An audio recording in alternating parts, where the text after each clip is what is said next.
மனிதன் சமூகமாக மாறத் துவங்கிய போது இயற்கை கடவுளாக உருவம் பெற துவங்கியது.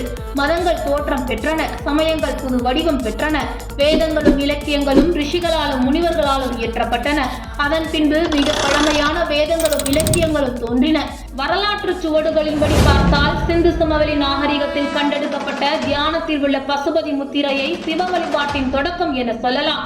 3 தலைகள் கொண்ட தியானத்தில் இருப்பவரை சுற்றி மிருகங்கள் அமைந்ததாக இருக்கும் இந்த முத்திரை சிவ வழிபாட்டின் தொடக்கமாக இருக்கலாம் என வரலாறு கூறுகிறது. மிக பழமையான வேதமான ரிக்வேதம் சிவபெருமானை ருத்ரன் என கூறுகிறது.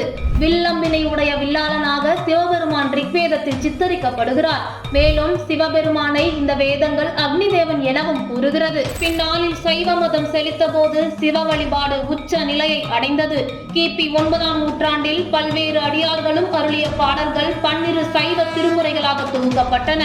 இதில் மாணிக்க வாசகரால் இயற்றப்பட்ட திருவாசகம் சிவபெருமானின் பெருமைகளை பற்றி கூறுகிறது. திருவாசகத்திற்கு உருகார், ஒரு வாசகத்திற்கும் உருகார் என்று போற்றப்படும் இந்த நூலின் முதல் பகுதியில் சிவபுராணம் அமைந்திருக்கிறது.